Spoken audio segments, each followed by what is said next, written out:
Welcome back to the Game Smash Podcast. As always, I'm your host, Room Liberty, and with me is... Fawaz Muhammad Yusuf. And today we got some stuff to talk about. We got PlayStation Plus. We got Street Fighter V characters revealed. We've got competitive mode and Overwatch launches. We got Overwatch tweet shows design for a support sniper rifle.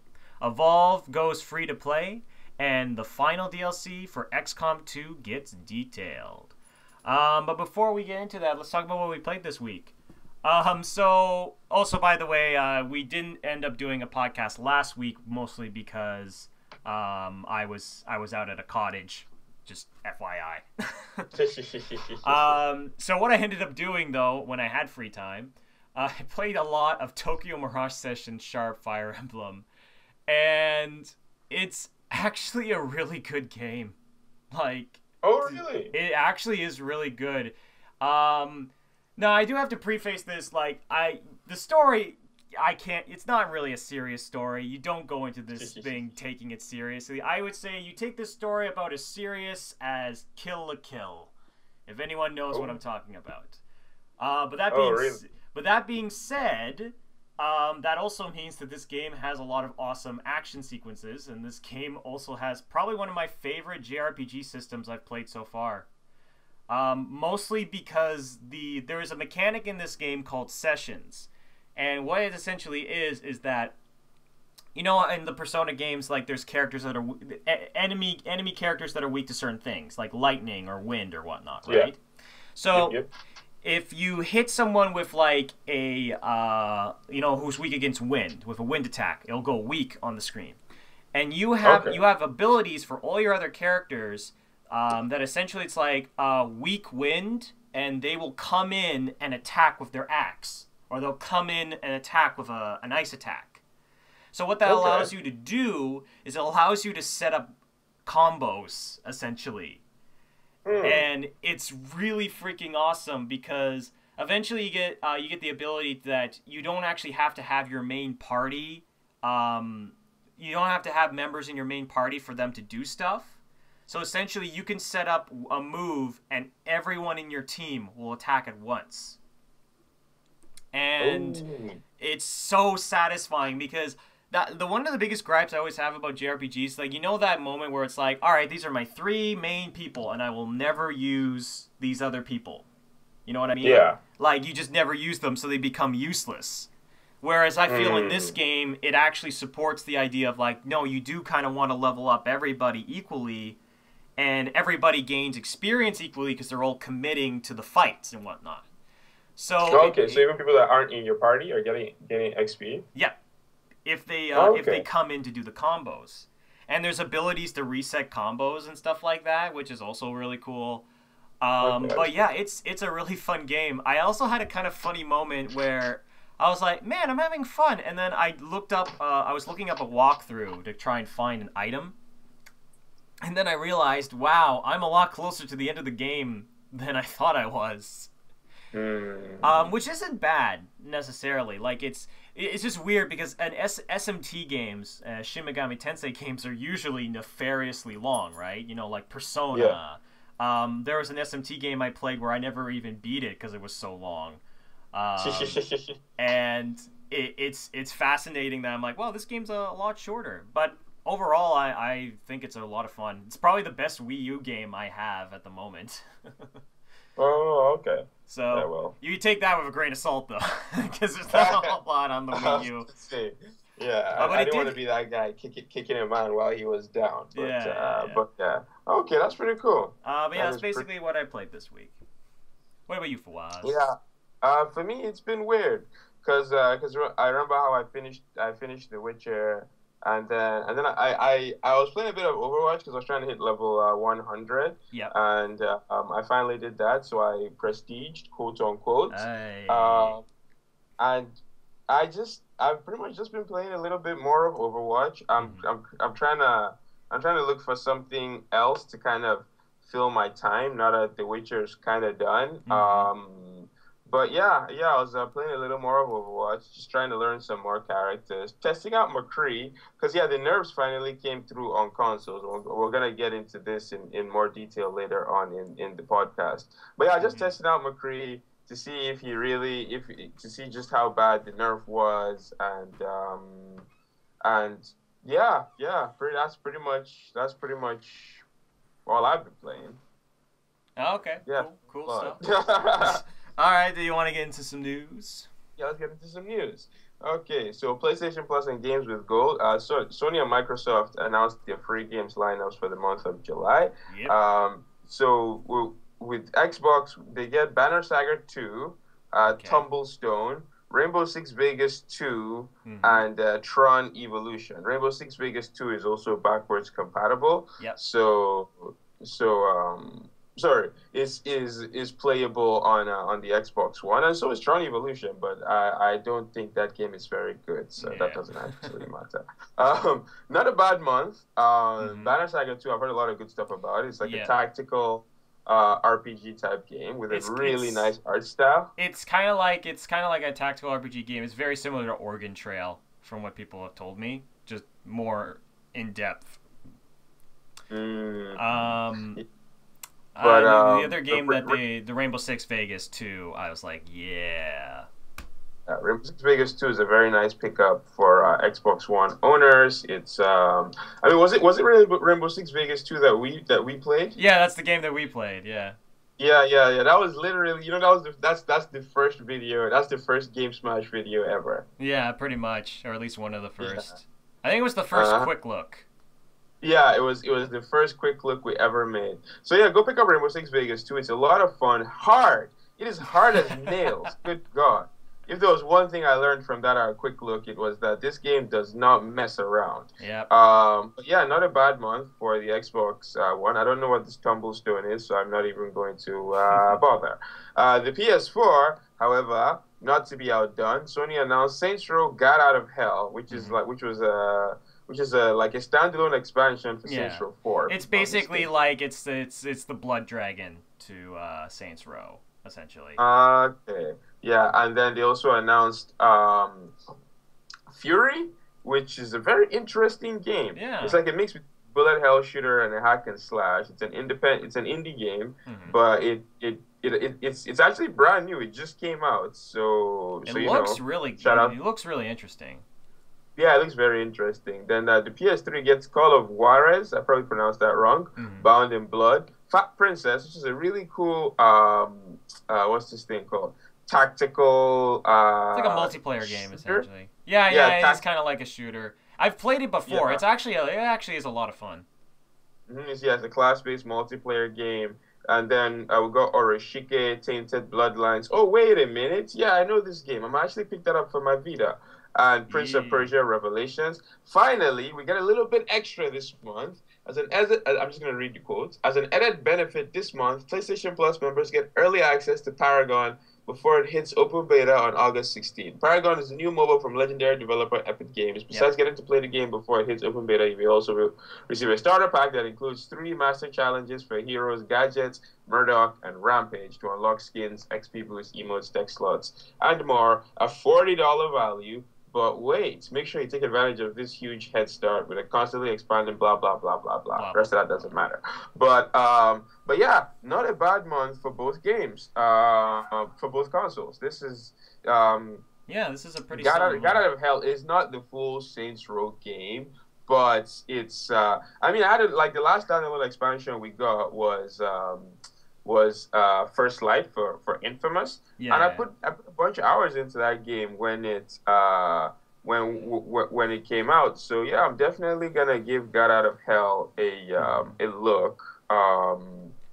Although the reviews are kind of subpar that I'm looking them up. Whatever, it's free. Yeah, yeah, Fury looks interesting. Banner Saga is absolutely beautiful. yeah, Rainbow Six Vegas 2 is hard as nails. Overall, not a bad month. I'm yeah. probably not even going to bother touching the Paragon because I don't know, man. MOBAs, I don't think MOBAs are for me.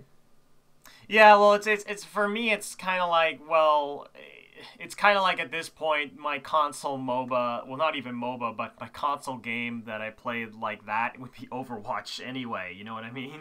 So I'm almost like, and also I've put more hours into League of Legends as I guess my personal MOBA. So I don't know. Like I'm more interested to see when this game fully comes out, you know, and you know what, like how it plays and whatnot. I might give it a shot and see how it plays at the very least, but I don't think it's something I'm gonna keep playing. Oh, okay. Yeah. Well, you know, you can play it for free now, guys, if you want PlayStation Plus. So yeah, you know, at least give it a shot, see if it's to your liking. And yeah, man, not a bad month for both companies. Yep. So our next bit of news, Balrog was remember how Capcom gave us the middle finger and we're like, okay, we're not gonna drop we're not going to drop Ibuki. We're not gonna drop a character in May. Mm-hmm. Instead, we're gonna wait till June to drop the character. Mm-hmm. Yeah, well, they gave us a bit of a pleasant surprise here and gave us 2 characters in addition to the story updates. And actually, Juri and Yuri, who are the final 2 DLC characters, are also playable in the story mode. And PC players, being PC players, hacked the shit, and now they're actually playing the game. Now they're actually playing Juri and Yuri. So Juri and Yuri aren't officially out yet, but Balrog and Ibuki are out, and apparently they're actually legal for Evo, which is a surprise. But in typical Capcom fashion, they take 1 step forward and 2 steps back. They also added a bunch of new stages. One of which is this really good-looking What is Karen's last name again? Nah. Sorry, that was it. The stage is called like the Kazuki Beach or some shit like that, which is a really beautiful stage. You should check it out, Tanner. Okay. The one problem, it's a really minor problem that, you know, I completely understand how they overlooked this in testing, right? Is that, you know, you're fighting on a beach and there's waves that come up, right? Right. Now the waves get so high sometimes that certain characters can hide their goddamn projectiles. Hey. Birdie can, if Birdie drinks, you know how Birdie has his V skill, has him like throwing a banana peel or rolling a can. You literally can't see it on that stage. Characters can hide their normals, can hide their goddamn normals in the waves. Like, seriously, Capcom, what is the matter with you? You guys, like I don't understand. I just don't understand, Tana. Like, you know, they're like, screw the casual market. We're going to focus this game on the competitive market. You know, which is, you know, I don't agree with that, but fine, whatever, you know, to each his own. And then they released this stage that obviously was not balanced with the competitive markets with the competitive market in mind, because like it literally took people like a couple of seconds to realize that this stage is not competitively viable because there are so many exploits characters can do on this stage. Like, what the hell, Capcom? The stage is banned for Evo. You're not allowed to pick that stage in Evo because it's ridiculous. Are you serious? Birdie can actually make his projectiles invisible. See, that's to me, as someone who mostly played Birdie, I'm like, ooh, that's interesting. like now you're playing online and you run into a Birdie online who picks that stage and you're screwed. You actually won't be able to see when the cans are coming. What is the matter with you, Capcom? I don't get it. I don't get it. I started talking about this with the intention of being positive. I genuinely did. It's not like, it sounds like I'm being sarcastic now, but my intention was to be positive because I thought it was pretty cool that they surprised us with an extra character, you know? But then as I started talking about it, I realized that, wait a minute, you know, for every step they take forward, they take like, they do like a backflip and just roll backwards. Do a roll back. Backstep. They hit us with the, oh my god, with that rollback netcode. I go all the way back. So it's just anyway, let's talk about the characters. We talked on Ibuki a couple podcasts ago. So Balrog looks interesting. I like his redesign. His V skill. He's kept a bunch of his old stuff, his dash punches, his tap, which is a move where you like hold a couple buttons down, and the longer you hold the buttons down, the stronger the move becomes.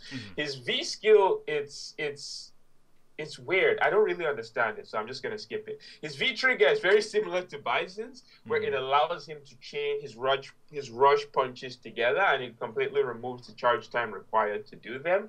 Overall, I was watching PL Balrog play him, and he looks like the old Balrog. They took away his bullshit ass 3-frame jab, and they tweaked him a little bit, but he pretty much looks like Street Fighter 4 Balrog, which can be a positive or a negative depending on who you ask. Yeah. Well, I mean, like I like his boxer hood. Like I think that's a pretty interesting part of his design. Like, I don't know. yeah, the boxer hood is cool. I like the fact that they moved away from his old design, because his old design was very boring. Yeah. And like I understand like realistically, it's just like generic boxer. You know what I mean? Like.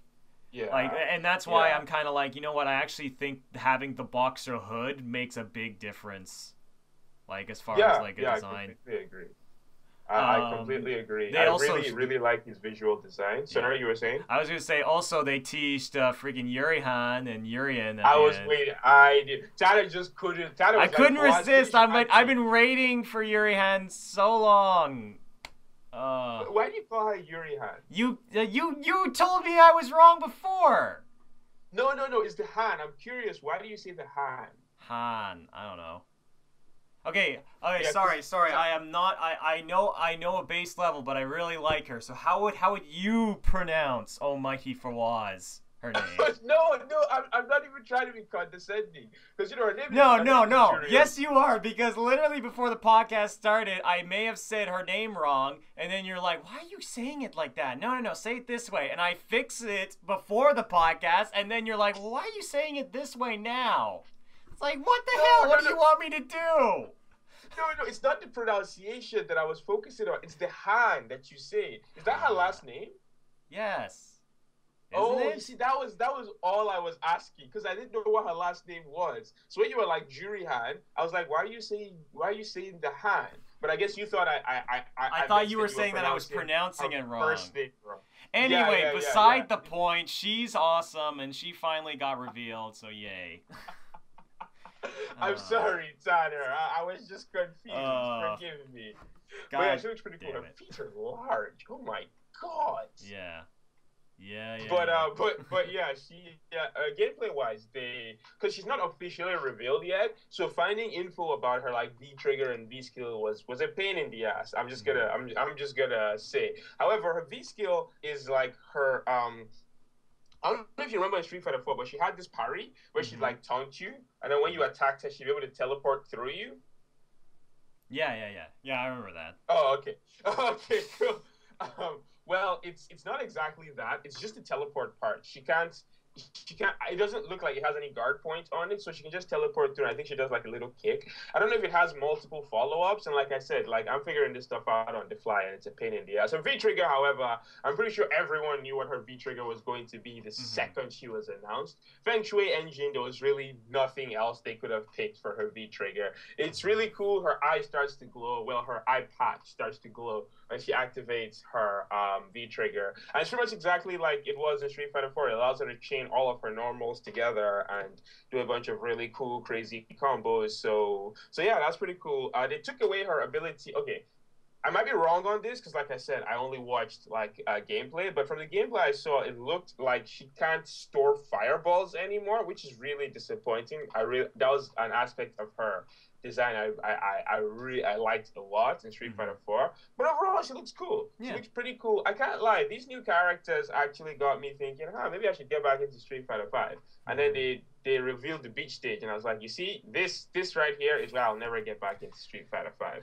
But overall, she looks pretty cool. Balrog looks cool. Ibuki looks cool. So honestly, for all the shit I've been talking about it, I own the game digitally, so I can never get rid of it. Yeah. So at some point, I might just decide, why not? Well, part of me, I'm like, I think I might go back in once all the DLC characters have been officially revealed and added. Like, I feel like I'm kind of just waiting for. Well, honestly, I'm realistically, I'm waiting for Yuri Han. Oh yeah, sorry.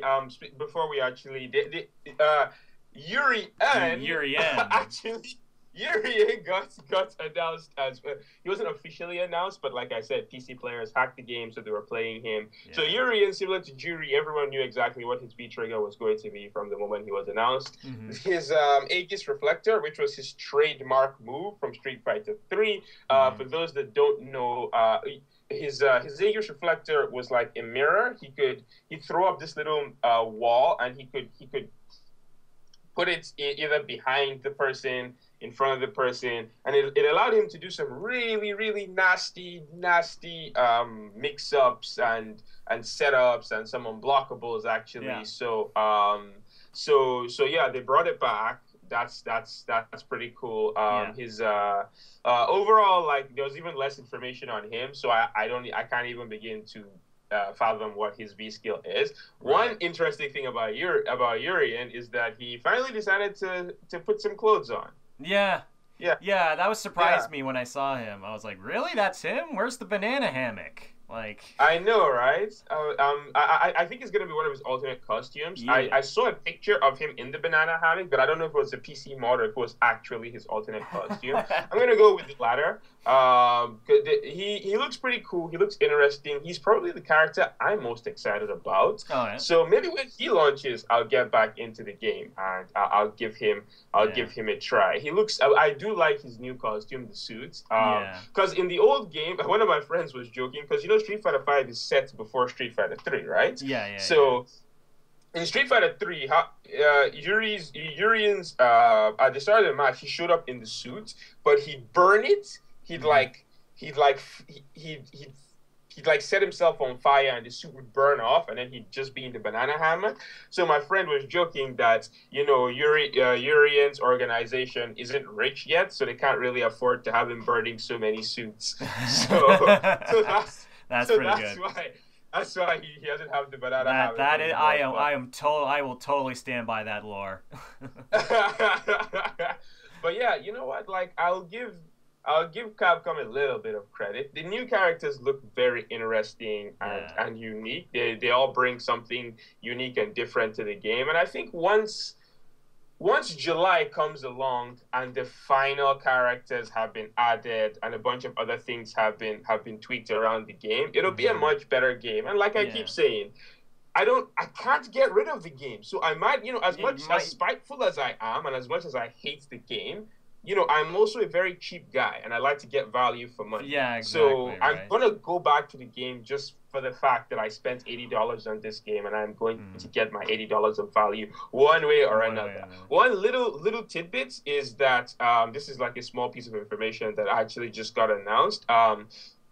Hans, who works with Capcom, says that, I'm just going to read the quotes, because someone asked him about unlocking colors through other methods, and he's like, I can't get into details right now, but we're working on additional methods to unlock colors in the game outside of survival mode, which is another one of my biggest complaints with the game, that you had to beat 80 levels of survival to unlock colors for one of your character's alternate costumes. Yeah. Which is hot bullshit, in my opinion. Because, even though, my favorite thing about Street Fighter 5 was that survival mode, because I had the most fun with it, because I couldn't actually connect to anyone online when it launched. So it was kind of like the only way I could really get enjoyment from it, other than like the little mini story modes. And I just wish that it was less of a grind, because it's just, and the fact that there's what would make it easier in some ways, if there was like a mode in which survival had like checkpoints. You know what I mean? Yeah. So it's like you get to round 10, and then it's like, all right, you checkpointed round 10, and then you have to beat 20 levels to get to round 30, instead of starting from 1 every time. Like, it's just, oh man. It was and I agree with you. The sad part is that the survival mode itself is actually a good bit of fun. I had a decent amount of fun with the survival mode. I mean, partly because, there was just so little to do in the game, so I just had to find a way to squeeze fun out of whatever I could. Yeah. But I think the survival mode itself is actually designed pretty well. Yeah. I love the fact that, there's a little bit of strategy in terms of, okay, do I get healing? Do I get damage? Do I get defense? All that stuff. And then it's set, so you know who you're going to be fighting at every single stage, and you can plan around that, right? You can be like, okay, I'm fighting Bison here. He's got a lot of health. Or, I'm fighting Geef. Oh my god, the number of times I lost to Geef. Yeah, Geef was the one who always screwed me over. I was like, oh god damn it, Geef. Stop it. Yeah, exactly. So whenever I'm going into Geef, I'm like, okay, I just want this to be over quick. So I'm going to go for the triple damage and just rush that shit down and get it over ASAP. So so like the survival mode itself wasn't bad. What was bad was the fact that you had to beat it 80 times to unlock 10 colors, and then you had to beat it 80 more times for every single costume for every single character. It would have been a lot less. It would have saved a lot less more. So it would have saved so much more time if they just gave you the colors for both. Yeah. Yeah, realistically, like it. I don't know if that was just a particular choice because, like, we've talked about Street Fighter V a lot on this podcast, but I've always speculated that part of the reason why they probably did that is because they probably knew that the game didn't have as much content or at least enough single player content at the very least, which sounds bizarre. And they just wanted to make it so that you had a lot more stuff, like you had to grind a lot more, which meant that you would be like, oh, I actually played like 12 hours of Street Fighter V. That was a pretty decent purchase then. So you don't get this in there. You know what I mean? Like it's meant to, because I feel like game developers in a lot of ways usually end up thinking like, okay, we're gonna put this mechanic in the game that it may take a little while to grind out, but it's going to increase the amount of hours of play. Which means when we don't get the dreaded, oh, this game takes 4 hours to beat, what the fuck, kind of deal. You know what I mean? So I don't know. I've always speculated that might have been one of the reasons they did that. Yeah, because honestly, if they fix that and they fix the training mode, the fact that, it doesn't save my settings, I can't believe this is still a thing. I wouldn't have anything to complain about. So, get on that, Capcom. And best of luck in your travels, assholes. Moving on to something a little more positive. Competitive mode launched for Overwatch. Yeah. And it's a bit of a mess right now. It's a bit of a mess to a certain extent, yeah. Yeah. They actually just released a patch because the competitive mode it launched last week Tuesday. So they released a patch this week fixing a bunch of the issues that were discovered last week. You see, like, just quickly, let me take a quick step. This is the last I'm going to talk about Capcom. You see, this is the difference right here. We all understand that game development is difficult, and sometimes you launch a game and the game is not ideal.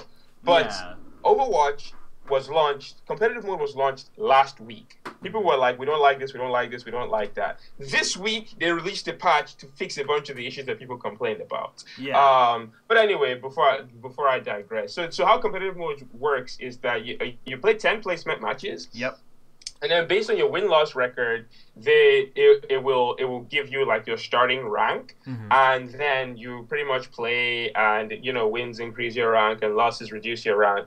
The issue right now, and something that is probably going to be a while before they fix, is that unlike Hearthstone, Overwatch is not asymmetrical, and because of the Overwatch is not symmetrical. Overwatch is because of the asymmetrical nature of three of the four multiplayer modes in Overwatch. One side feels a lot of the games going to stalemates, going to sudden death, and the sudden death system right now is garbage. It's actually garbage. Now they said that it's just overtime. Sorry? Wait, what is the sudden death? Are you talking about overtime, or are you talking about something different? No, not overtime. So how it works, when you get into a competitive match of, say, Payload, our team will play offense and the other team will play defense. Then when we finish, it'll flip, right? And then the other team will play offense and we'll play defense. How it works, let me get the good out of the way first. If all you have to do is push the payload farther than if your opponent does not complete the map, all you have to do is push the payload farther. And they've actually added some really, really cool UI stuff to let you know there's a big square spot that your opponent pushed it to, so you know exactly where you have to push it to. And then the defense knows exactly where they have to defend till. So they know where to set up their defense and all of that. So that's really, really cool. The issue is if both teams score with the payload. If both teams score with the payload, what happens is it goes into sudden death, and then it coin flips. You play one round, team is randomly given offense, one team is randomly given defense, and then whoever wins wins the set. The issue with this is that the offense versus defense is not balanced. Offense is favored. Yeah. So so yeah, that's kind of a problem that they said that they've already said that they won't be able to get a fix in it this season. They're gonna try and get a fix in for next season, and they're testing a bunch of different things. Because there's a bit of a competitive scene in Overwatch right now. What the competitive scene does is this thing called stopwatch. How it works is if both teams complete the map, whoever completed it faster wins. Yeah.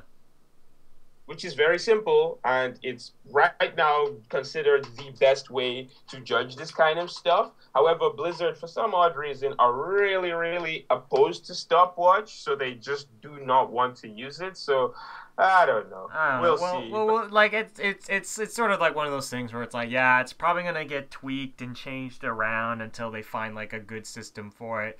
The only thing that kind of annoying because it's like I haven't played that much of the competitive. I played about maybe 4 matches, right?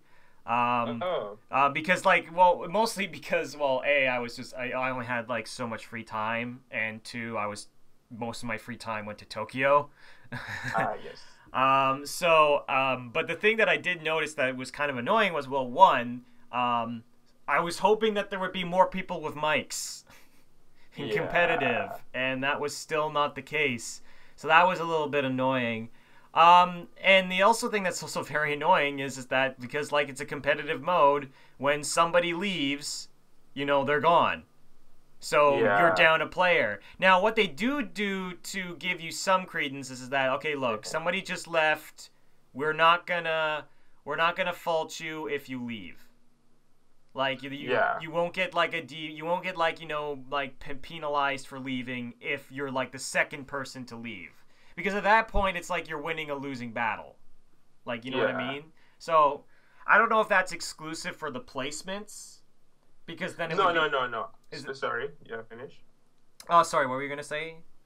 I was going to say that, no, it's that's how it works overall. If someone leaves, it gives you like 30 seconds, and it's like if you leave in the next 30 seconds, you won't actually be penalized. And then if too many people leave, it just cancels the game. However, there's also an issue there, and they came out and they said that this is actually a bug, and they're trying to fix it either this week or by next week. Is that if you leave a game, you can't enter another game. You can only rejoin the game that you left. Yeah. Now, if you rejoin the game that you left, you are currently still penalized for leaving, which they said is actually a bug. Oh, okay. It's a bug, and they're looking into fixing that because sometimes you just disconnect, right? And then so they give you the option to reconnect, and if you reconnect, then you're not penalized. If you don't reconnect, then you should be penalized, which is fair. The other problem is if someone on the opposing team disconnects and then we win, we get less experience for it. However, if someone on the opposing team disconnects and that team loses, that team still gets the full. They still lose the full amount of experience for it. So there's no statement on them saying whether I didn't find a statement on them speaking on whether or not they were working on that. But that's also something else that they need to work on. Personally, I'm not touching competitive, first of all, until they fix a bunch of these things, because I like to keep my blood pressure nice and low. But then the other thing is that until I have like a full a squad that I trust, that I can play with, that's the biggest thing is that like I still think that it's you need your team. You need your team. I'm not solo queuing competitive. Yeah, because this was something that I never did. Like I was against with League of Legends is that my friend said why don't you play ranked in League of Legends? And I'm like, because ranked is not good in League of Legends, and I don't really like it, especially since that's where all of the saltiest of salt pile into. And it's just not a good environment to be in. So I'm really hoping that Overwatch can get a better competitive play because I don't want it to turn into ranked League of Legends. I really don't. There's some things that are just that I'm sure are going to carry over, like the cancerous attitude, just the negativity, because that's just people. There's Yeah, no no, I know. amount of patching you could do that will make people stop being One assholes. one can dream. If anyone can do it, Blizzard can do it. Find the magic patch. But yeah, I feel like a couple things that they should do is one, I definitely think they should increase the level cap for ranks. Right now it's 25. I think that's too low. I think that's way too low. It should be higher. Then yeah, they should fix all these other issues here and there. And then if they fix these other issues, then at the very least, it's fun. The game is fun for the people who can get a squad together and play online. Yeah. Because competitive mode is supposed to be where you go up. Like if I can get a good squad together, I definitely play competitive because I want to get better, and me and my team, we can play against people that are potentially better than us, and the games are much longer. Also, King of the Hill is now best of. You know how it's best of 5 now instead of best of 3. Yes. Yeah. So King of the Hill matches can go on for a very long time now. There was also yeah. one other thing I just wanted to say about competitive mode, which I do actually like, is that when you do win competitive matches, you get these, I think, purple points or something like that. Yeah, you get the competitive You get the competitive points, and if you save up enough, you can buy skins for your weapons. So at the moment, there's only the golden skin, which is like 300. I'm kind of hoping later on down the road they allow different kind of maybe slightly cheaper skins. You know what I mean? Like that are still cool, because I think that's a cool thing, and that's a way for you to customize your character a little bit more. What they said, because you get 1 competitive point for every win, and right now the golden weapons cost 300. What they said, however, is that at the end of the season they're going to give like a bunch of competitive points out. So don't worry, you don't have to win 300 games to buy 1 golden weapon. There's gonna be they're gonna give you like a little more. You also get a cool spray, a cool animated spray for taking part in competitive. So yeah, there's a bunch of like the animated spray is only for the top 500. Oh no! Yeah, I know. I was disappointed to hear that, but I guess it kind of makes sense because it's meant to be like. It makes sense. It's meant to be like, look, I'm in the top 500. This is my proof. Like, people go around, I'm totally in the top 500, guys, just so you know. It's like, yeah, you're full of shit. I guess it makes sense. Like, I guess there should be something exclusive to people who place high. Like in Hearthstone, you get an exclusive card back for reaching legend. Yeah. I guess this makes sense. Well, you know what? Whatever. I guess I'm just gonna have to make top 500. But some more Overwatch news. There was a tweet recently that shows the design for a support sniper rifle. And so very interesting. it's a really, really cool image because first of all, it's a blueprint for like a healing sniper rifle, and it shows a little bit of a conversation between Torbjorn and Mercy. So Torbjorn is talking about how, you know what, despite what Mercy says, I've made this sniper rifle. This is the blueprint for the sniper rifle, and it's going to be used to heal people. And then Mercy is like that. Well, the reason why I was apprehensive towards this is because this is a slippery slope. You start to weaponize healing, and eventually you're just making weapons straight up. So that's really interesting, and it full on implies that the next character is going to be a support sniper. Now, what gets even more interesting is that lore. Quick lore smash. The character that everyone has been saying is going to be the support sniper is this character called Sombra, which people think is a code name for Farah's mother, Anna Amari, I think was her real name. In the Brazilian version of this tweet, because in the English version of the tweet, you see that the email is being sent to Jack Morrison, who's Soldier 76, and Gabriel Reyes, who's Reaper. But the Brazilian version also has A. Amari there, so this was also being sent to her. The other thing is that this also implies that Mercy and Sombra are not going to be fond of each other when she finally gets revealed, because Mercy was completely against this type of technology. So first of all, Sombra is probably like this people are speculating that she defects and she joins Talon. So like that'll already add friction. But then on top of that, she's using this technology that Mercy was against. So that's cool. From a gameplay point of view, though, it looks pretty interesting. A character who heals people, who can heal her teammates who doesn't have to be in the mix to heal their teammates. See, this also makes me happy because I like sniper characters, but I'm terrible at playing them.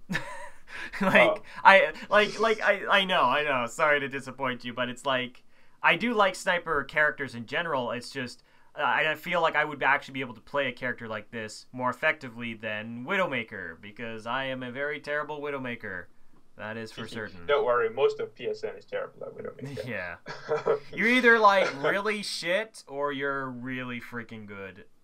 And you're just popping headshots. Yeah. Now, a couple of things that people speculated based on the blueprint is that if you look at the bottom side of the blueprint, you see Soldier 76's healing aura, the little thing that he drops to heal teammates. You see that it's a cartridge that can be slotted into the sniper rifle. So what some people are suggesting is that her primary fire, she's going to be similar to Mercy in the sense that her primary fire might fire off those healing auras, and then she can drop them and like AoE heal her teammates. But then her secondary fire, which should be more like Zenyatta, where she actually does damage with the plain old sniper rifle. At this point, because people have been speculating about this character for a very long time, I just want to see her. I just really want to see her. I've heard all kinds of speculation. I've heard some people talking about how she might do tick damage to the enemies and do heal over time to her teammates. Or like the AoE heal, or I've heard all sorts of stuff. So at this point, I just really want to see how she plays. Well, one thing I want to give Blizzard credit for, first of all, the game needs more supports. There's only 3 actual healers in the game, one of which is Zenyatta, and he's terrible. So technically, there's only 2 healers in the entire game. So I'm glad that they're adding a healer. The other thing is that those scrubby players who just refuse to play support but insist on playing Hanzo or Widowmaker? So Blizzard were like, okay, you guys don't want to play support, you want to play sniper. We're going to give you a support sniper. There. So let's see if you'll break out of your comfort zone now, guys. Yeah, let's see if this convinces people to pick support. One interesting thing gameplay-wise, right, is that snipers are balanced around the fact that their targets are hard to hit. That's how you balance a sniper, right? Snipers do insane amount of damage, but to balance it out, the enemy can just, bob and weave. If she heals her teammates with a sniper shot, can't she just be like, okay, stand still? Mercy, you need healing. Okay, just stand still for a second. Bam, I got you. Even if it's just a second, right? I mean, sure, a second is enough for Roadhog to hook your ass and kill you, but you get what I'm saying, though, right? Yeah.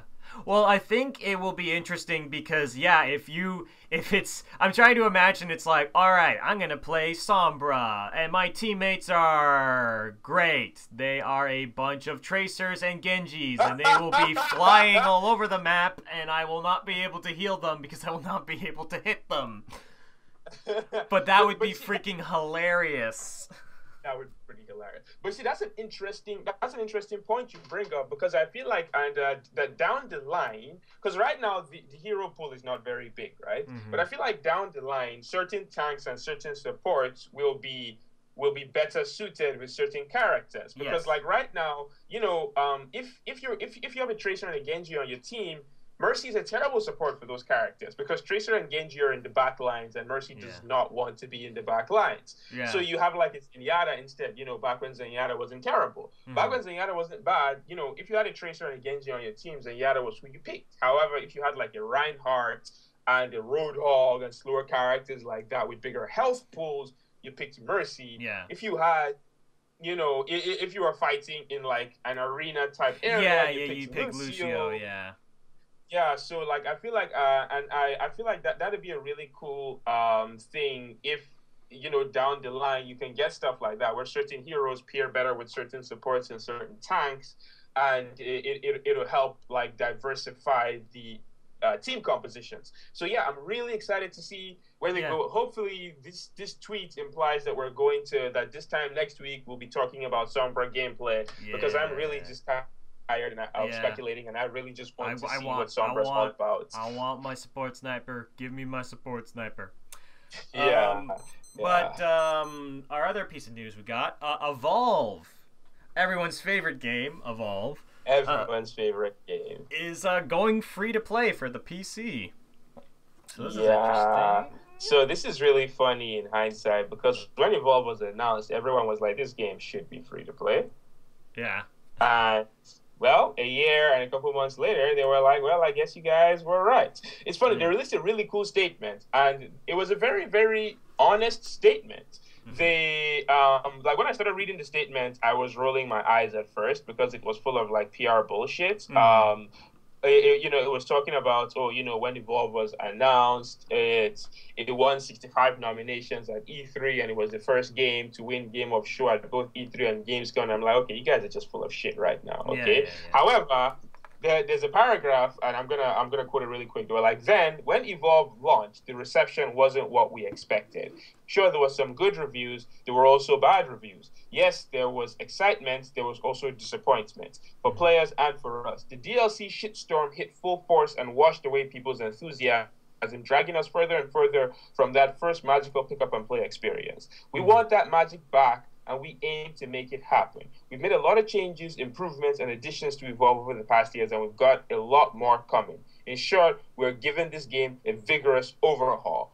So, you know what? Hats off to them for not, having those blinders on and talking about how everything is fine, everything is fine. I'm glad that they openly go, okay, guys, we know the DLC shitstorm was bad. Yeah. I'm glad that they would at least, because, and I think they kind of have to, because at this point, everybody knows that Evolve's biggest problem at launch was the DLC shitstorm surrounding it. Yeah. And it's, yeah. honestly, it does make me happy because I might actually play Evolve now. I'll definitely play. Okay, here's the thing: is that it is free to play on Steam right now, and this is kind of like a beta. Yeah. So they were like, depending, they want to see how this goes, and they're gonna tweak it, and they do plan to. They promise that the initiative will be extended to consoles if it's successful on Steam. So they'll see how successful it is on Steam. If it doesn't really work out, then tough luck console players. However, I'm pretty sure it's going to come to consoles eventually. And the other thing is if you actually bought the game, then everything is going to be unlocked for you when it comes out on consoles. The other thing that they added was that they're going to be adding new hunters. So that's pretty cool. It's hats off to them for this, man. This is a very interesting. A very, very interesting way to try to save a once promising title. They're also gonna do some rebalancing, and yeah, man, I like hats off to Turtle Rock. I thought they were gonna announce an Evolve 2 this year, and I guess I was wrong. Instead, we get a free to play version of Evolve, which is good. Yeah. I'm really curious to see how this works out, and honestly, part of me actually I really want this to work out for them.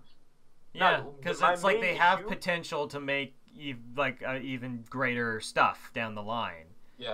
Yeah. What has me worried a little bit is that Evolve was not one of the main issues with Evolve was not just the DLC. One of the issues that I heard from people that played the beta was that the game was just not fun. Well, I heard the problem was that there were certain I think the problem was that the balance of the game was a little bit off. But the biggest problem was that there were certain characters that you would use that they would be useless, and you would need to be able to communicate with your team properly in order to use them effectively. And without proper communication, it just led to these disastrous situations. And I think one of the other things that people talked about is that there were certain monsters that just didn't have a chance. You would have no chance of this character if they were using this particular character. You had no chance of survival. So there was you would hope that apparently the biggest thing was that originally people were hoping that the games would be more even. You know what I mean? Where it's there's this breaking point between the two. Whereas a lot of them turned into more one-sided matches. So that's kind of a thing. But I don't know. Yeah. I haven't played it. It'll be interesting to get my hands on it when I get the chance. Same here. Same here. Our last piece of news, final DLC for XCOM 2 detailed. We can talk about this because XCOM 2 is on the consoles. Oh, sweet baby. Yeah, I saw the DLC and I was like, oh, yeah. I'm excited because I know I'm going to be playing this in September. So the DLC is pretty interesting. It adds a brand new class, which is pretty much the mech from XCOM Enemy Within. Yep. I actually looked at a video breaking down the skills, and it actually borrows some of the skills from the mech, like the one that allowed the mech to turn into cover. Yeah.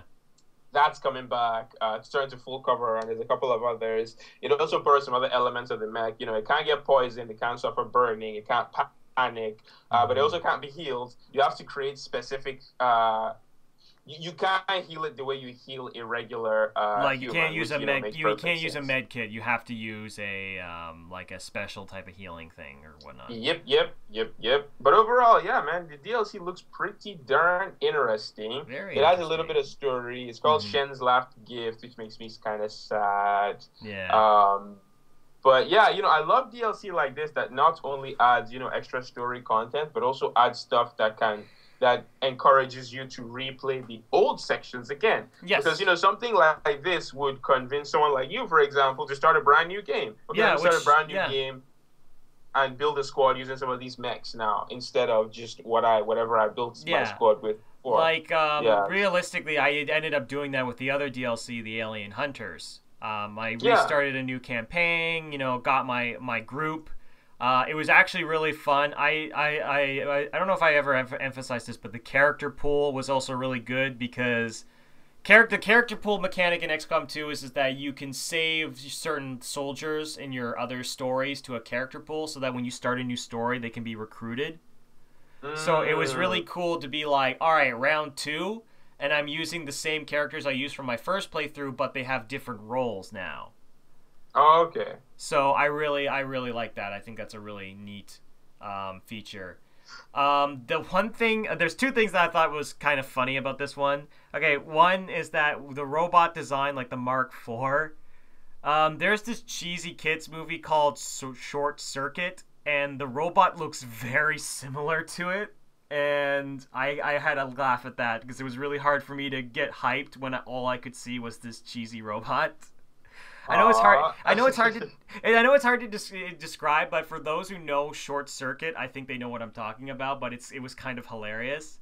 It still looks really, really cool. The one thing that concerns me is that after playing more of the Alien Hunter DLC, I came to the conclusion that there are some very bad balancing issues in that DLC. So I'm hoping that they learn their lesson, so that I don't have to mod the shit out of my current copy to make the DLC at least attemptable. Because the biggest problem with the first DLC is that the bosses got to move after every action, and it's almost impossible. It is almost impossible to do anything to stop them when they get to counter every your actions with every actions. So I had to turn that off immediately. So I'm hoping that I'm really hoping that this DLC learned from that, and hopefully like these new robot enemies aren't like that. At least they don't get bonus actions. I'm hoping that it's just they get cool abilities or something like that. Okay. But I'm still really excited though. Still really excited. Yeah, same here. But yeah, XCOM 2, can't wait for September. Hopefully the console version just comes with all the DLC, because that'd be kind of scummy if it didn't. Yeah, but who knows? Who knows? And then the last, before we wrap things up, we got our question of the day from the wonderful J Streets. J Streets asked us, which developers are poised to have the best second half of the year for this year of 2016? That's an interesting question. That's a very interesting question. I'm inclined to say my first inclination was to say Team Ico, but Team Ico, it's one or the other, right? If this game comes out and it flops and it's not very good, then you know, whatever. But if it comes out and it's great, it's actually not that big of a deal. So honestly, it's gonna be a very weird answer. I'm gonna go with EA.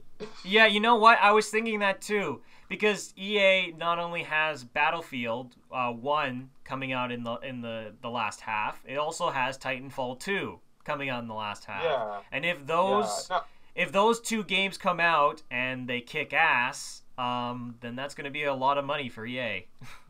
Yeah, no, I cheated because EA is a publisher, not a developer. But it's really hard to pick a developer because developers are only launching like one game, right? Yeah. Each developer is generally only launching one game. For me, my other answer I was going to say is that I would say Square Enix because Final Fantasy 15. And that's going to probably be... Because realistically, Final Fantasy 15 is probably one of the more bigger launches from their development team, at least this year. Mm-hmm. So and plus that game is actually getting pretty damn hyped, and it's been hyped for a really long time. And it's Final Fantasy, and it's Final Fantasy without lightning, so it's infinitely better. So I don't know. I feel like they're gonna probably do pretty well too, especially since like a lot of people look really excited for that game, me included. Yeah. I don't know. Sorry. The game comes out in September. I forget the date. I think 29th.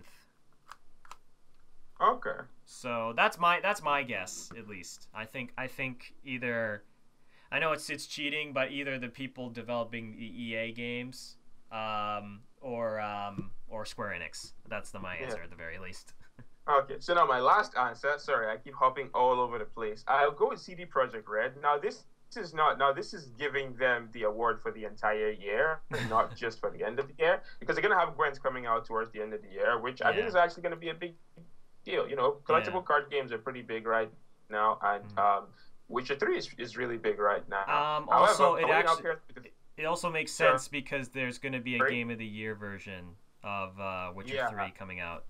Game of the Year version of Witcher 3 is coming out later in the year. You then toss in the fact that they had like one of the best expansion packs in recent memory. Mm-hmm. And I think 2016 belongs to CD Projekt Red. So take your pick of any of my three answers, right?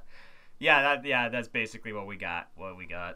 But anyway, thanks for tuning in. So if you got a question, don't forget to leave it in the comment section. Don't forget to like, subscribe, and we'll see you guys next time.